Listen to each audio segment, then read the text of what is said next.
பெரும் எதிர்பார்ப்புக்கு மத்தியில் T20 உலகக்கோப்பை இறுதிப் போட்டி இன்று மாலை நடைபெறவுள்ள நிலையில் நியூசிலாந்து அணியை வீழ்த்தி இந்திய அணி வரலாறு படைக்கும் என ரசிகர்கள் எதிர்பார்த்து காத்திருக்கின்றனர். அகமதாபாத் மேட்சில் இந்தியாவுடன் ஆஸ்திரேலியா மோதும்போது ஆஸ்திரேலியா அணி வெற்றி பெற்றது.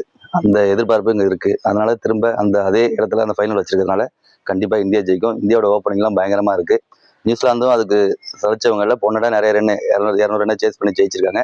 இந்த போட்டி கடும் போட்டியாக இருக்கும். இருந்தாலும் வெற்றி பெற்று அகமதாபாத்தில் திரும்பவும் உலகக்கோப்பை இழந்த உலகக்கோப்பையை நடைபெறும். இந்த மேட்ச்சில் கண்டிப்பாக இந்தியா கப் அடிக்கணுங்கிறத நம்புகிறேன். ஏன்னா சிறப்பான பந்து வீச்சாளர் பும்ரா சிறப்பாக பவுலிங் பண்ணுறாரு. சாம்சன் சரியான ஃபார்மில் இருக்கார். சூரியகுமார் யாதவும் நல்லா பேட்டிங் பண்ணுறாரு. இதனால வெற்றி கோப்பையை கண்டிப்பாக இந்திய அணி தக்க வைக்கும்னு நம்புறேன். சஞ்சு சாம்சனை பொறுமையாக ஆடணும். அப்புறம் சஞ்சு சாம்சன் லெஃப்ட் ஆர்ம் ஸ்பின்னர்ஸை பார்த்து ஆடணும். அபிஷேக் சர்மா ஆஃப் ஸ்பின்னர்ஸோட, அப்புறம் மைக்கேல் பிரேஸ்வெல் இந்த மாதிரியான பவுலர்ஸை பொறுமையாக ஆடிட்டு பவர் பிளே முடிஞ்சதுக்கப்புறம் ஸ்லாக் ஓவர்ஸில் பொறுமையாக ஆடி கடைசியில் ஃபினிஷிங் வரைக்கும் அபிஷேக் சர்மா நிற்கணும். டெத் ஓவர்ஸில் ஹர்திக் பாண்டியா டீமுக்கு தேவையான ரன் அடிக்கணும். பவுலிங்கில் வருண் சக்கரவர்த்தி திரும்ப ஃபார்முக்கு வந்தால் நல்லாயிருக்கும். இந்தியாவுக்கு நம்ம பெருசா ஏதோ ப்ரெஷர் கொடுக்க தேவை கிடையாது.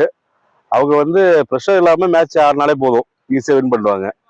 ஃபைனல் மேட்சிங்னு எடுத்துக்காம சும்மா நாட்டுக்கு கணக்கு மேட்ச் மாதிரி நார்மல் மேட்ச் மாதிரி எடுத்துக்கிட்டு டோர்னமெண்ட் மாதிரி எடுத்துட்டு அவங்க ப்ரெஷர் இல்லாம ஆடினாலே போதும். பிளேயர்ஸை பொறுத்த வரைக்கும் எல்லா பிளேயருமே நல்ல ஃபார்ம்ல இருக்காங்க. அதனால பேட்டிங் வேற லெவல்ல இருக்கு, அதெல்லாம் ஈஸியா வின் பண்ணுவாங்க. பவுலிங்கை கொஞ்சம் நார்மலா இன்னும் கொஞ்சம் இம்ப்ரூவ் பண்ணணும்.